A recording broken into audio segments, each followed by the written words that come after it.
She was standing by my gate, pointing at my cabin like she owned it.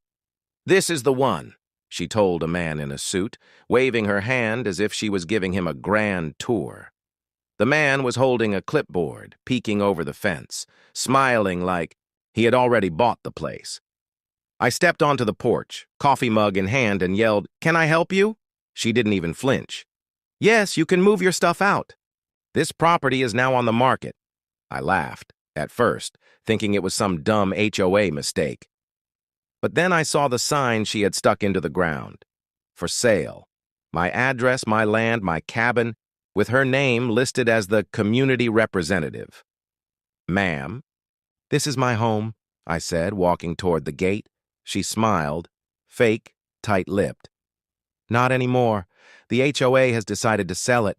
We already have interested buyers." My grip tightened on my coffee mug. "Interesting," I said slowly, "because last I checked, the HOA doesn't own me or my land." She glanced at the realtor like I was being unreasonable. He whispered something to her, and she whispered back, "Don't worry, he won't be here much longer." That's when I noticed the lock on my gate, different from mine. She had changed it. I pulled my phone out, ready to call the sheriff, but then I stopped. A better idea hit me. Without saying another word, I walked back to my shed. A minute later, I came back with my own lock, a heavy chain, and a sign I had been saving for a long time. By the time they realized what I was doing, the gate was chained shut from my side, and a bright red sign hung on it that read, "Private property. Trespassers will be prosecuted." The realtor's smile faded. Karen's jaw tightened. "You can't do that!" she snapped. I took a slow sip of my coffee. "Watch me!" Karen's voice rose, sharp enough to wake the birds in the trees. "You are obstructing an official sale! I'll call security right now!" She pulled out her phone and started dialing without breaking eye contact. I leaned against the gate, watching her like she was a bad TV show. "Go ahead," I said, "but make sure they bring real badges this time." The realtor stepped back, clearly regretting whatever commission he thought he was going to get today. "Ma'am, maybe we should—" he started, but she waved him off. 2 minutes later, an old white SUV rolled up the dirt road, dust swirling behind it. 2 men got out, uniforms but no patches, no department names. One of them had a badge clipped to his belt, the kind you can buy on the internet for $12.99. "Sir, we're going to need you to open this gate," the taller one said. I took one long look at him and smiled. "And I'm going to need you to tell me what law gives you the right to be here." Karen crossed her arms. "These men are with community enforcement. They have the authority." I stepped closer to the fence, lowering my voice just enough for only them to hear. "See, here's the thing. I know real law enforcement. I used to train them, SWAT, sheriff's deputies, state police. And I know for a fact—" I paused, letting the silence bite. "You two aren't on any roster." The fake cops exchanged a look, but Karen jumped in before they could answer. "You can't intimidate me with your stories," she barked. "Oh, it's not a story," I said, pulling my phone back out. "It's a live call to the county sheriff. You can either leave now, or you can explain to him why you're wearing fake badges on private property." The taller man shifted on his feet. The other one muttered, "Karen, maybe we should—" But she cut him off again. "No, he's bluffing." That's when a sound rolled up the road, low, steady, and unmistakable. The rumble of a county patrol truck. The patrol truck slowed to a stop right behind the fake SUV, its lights flashing red and blue against the trees. The real sheriff stepped out, broad shoulders, mirrored sunglasses, the kind of man who didn't need to raise his voice to be taken seriously.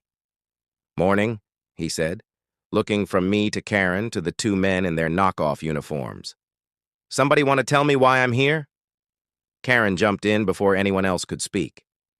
"Yes, this man is illegally occupying this property. We have a buyer ready and he's blocking the sale. Also, he threatened my security officers. She motioned toward the two men like they were heroes. The sheriff's expression didn't change, but his eyes flicked to me. Is that true? I took a slow breath. No, Sheriff. This is my land. She's trespassing. They're impersonating officers, and she changed my gate lock. I held up my phone. I have every second of it on video. The sheriff turned his head toward the two security officers. Names? He asked. They stuttered. One of them gave a name I knew wasn't real because I had trained a man with that name 5 years ago, and he didn't look anything like this guy. The sheriff's jaw tightened. Badge numbers? Silence. Karen stepped forward like she could still control the situation. This is a private community matter, Sheriff. The HOA has full authority here. He cut her off with one sharp look.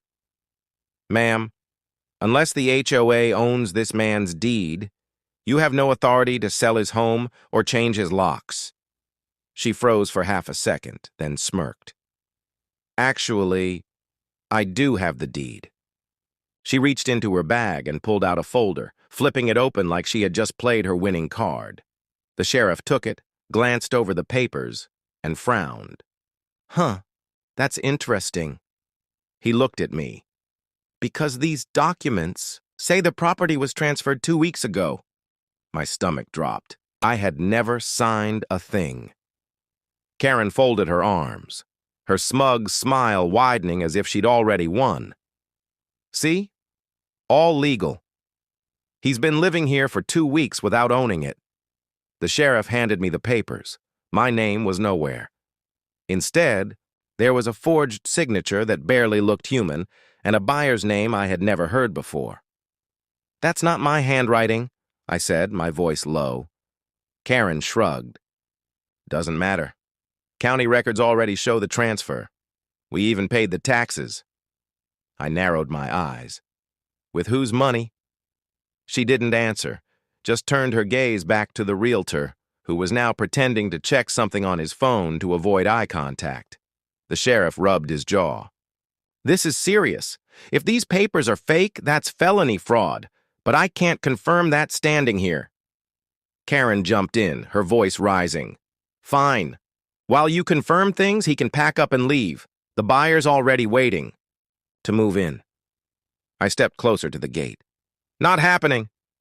Then I leaned toward the sheriff, keeping my voice steady but loud enough for Karen to hear. Sheriff, 2 months ago, I installed a new security system. Every visitor's car plate gets scanned. Every delivery, every walk-up, it's all logged with timestamps. And I have backups off-site. For the first time, Karen's confident expression cracked. You can't use that. It's a violation of... I cut her off. It's my land, my cameras, my evidence. And if we pull the footage from the last 2 weeks, we'll see exactly who walked up to that courthouse with those papers. The sheriff's eyes narrowed like he was already picturing it. All right, he said. We're going to take a drive down to my office and check those records right now.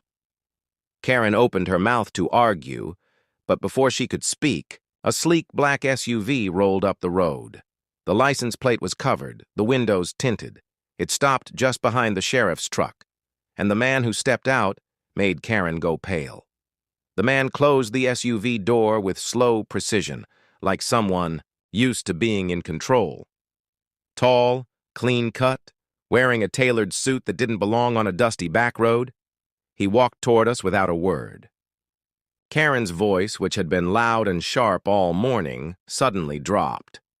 I didn't think you'd come in person, she stammered. He didn't answer her. His eyes went straight to me, cold but calculating. Then he turned to the sheriff. Officer, this doesn't need to get messy. We have paperwork, we have rights. Let's settle this privately. The sheriff tilted his head. And you are... The man pulled a leather wallet from his jacket and flipped it open. Not a badge, not an ID I recognized, just a business card with a gold-embossed logo and the words Marlowe and Steele Holdings. I'd never heard of it. But the way Karen kept Glancing between him and the sheriff told me she knew exactly who he was. I stepped forward. "So you're the buyer?" His lips curved into something that wasn't quite a smile. "Let's just say I represent interests that want this property urgently." My grip on the gate tightened. "Funny because I don't recall putting it up for sale." Karen finally found her voice. "Mr. Steele has connections. This is bigger than you think. If you just move out, you might even get compensated." Her words dripped with fake kindness, but her eyes were darting everywhere, like she was afraid of what might be said next. The sheriff's patience was wearing thin. "Look, either this deed is legitimate or it's not. And until I confirm it, no one's taking a step past this gate." Mr. Steele's gaze locked on him.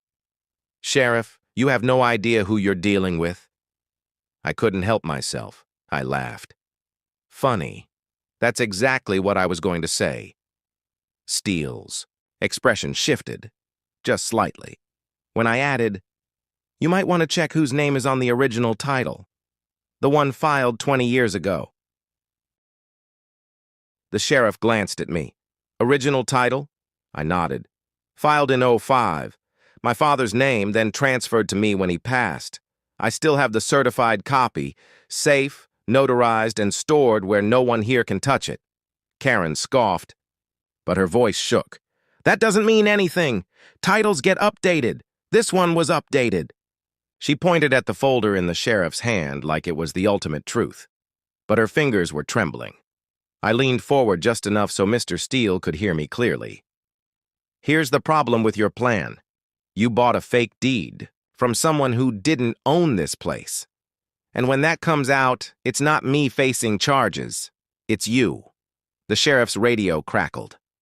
"Dispatch to Unit 4. Yeah, we pulled the courthouse security cam from 2 weeks ago. That property transfer? Yeah. Your suspect's a female, mid-50s, short blonde hair, floral blouse." Everyone's eyes slid toward Karen. She froze. "That's not me. I wasn't even there." But the sheriff was already walking toward his truck. "We'll see about that.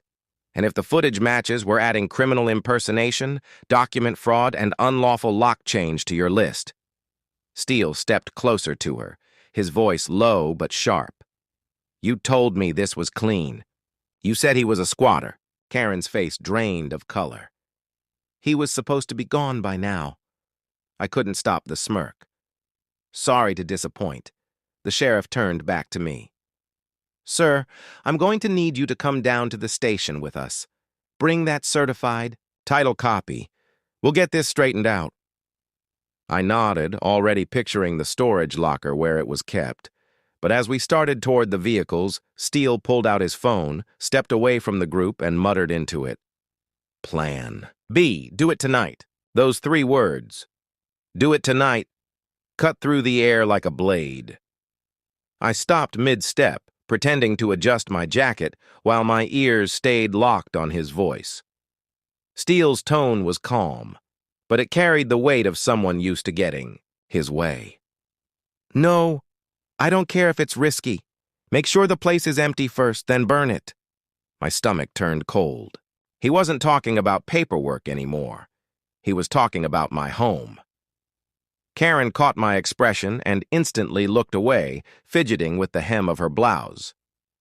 That told me everything. She knew. She knew, and she wasn't going to stop it. The sheriff must have noticed the shift in my face. "Something wrong?" he asked. I glanced at Steele, who had already pocketed his phone and was smiling like nothing had happened. "Everything's fine," Steele said quickly. "Let's just wrap this up." I made a split-second choice. I wasn't going to say anything here, not with Karen and Steele both standing in front of me, both willing to twist the truth. Instead, I said to the sheriff, "Yeah, fine. But I'll follow you down in my own truck." He nodded. As they pulled away, I didn't head straight to the station. I took the back trail through the woods, one that circled right behind my cabin. From there, I could see the road, and within 20 minutes, a dark van rolled up, stopping. A little too far from the property to be casual. Two men got out, both wearing gloves. One of them carried a red gas can. I stayed low in the trees, phone in hand, recording every second.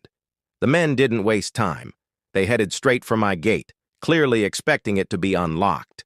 When they found my chain and heavy lock still in place, one of them pulled out bolt cutters. That's when I stepped out of the shadows and racked the pump on my shotgun. Not aimed at them, just loud enough to make their blood run cold. "Private property," I said, my voice steady. "And you're about 5 seconds from explaining to the sheriff why you're carrying gasoline." One of them dropped the can. The other tried to bluff. "We're, maintenance workers." I raised an eyebrow. "Yeah? Maintenance usually comes during the day, without masks." I nodded toward my camera. "Smile. You're already on 3 different security feeds." I didn't even have to call the sheriff. He'd already doubled back, suspicious after the way Steele had rushed to leave. His patrol truck rolled up behind the van, lights flashing, blocking their escape. Within minutes, both men were in cuffs. The sheriff looked at me. "I'm guessing these two aren't on your payroll." I handed him my phone with the video and said, "And that's not even the best part. Check the voice memo I recorded earlier. You'll hear exactly who sent them." By nightfall, Karen was arrested for fraud and trespassing. Steele was picked, up for conspiracy to commit arson and property theft. Turned out, Marlowe and Steele Holdings had been targeting older properties to flip illegally. Mine just happened to be the one they couldn't steal quietly. As I locked my gate for the last time that night, I glanced at the new sign hanging next to the chain. "Protected land, owner armed and recording." I thought about my father, about the title he'd left me, and about the people who thought they could take it with fake paper and cheap threats. I took one last look toward the road and muttered, "I didn't fight for this country to hand it over to crooks." Then I walked back inside my cabin, my land, my rules, knowing no one would dare touch it again.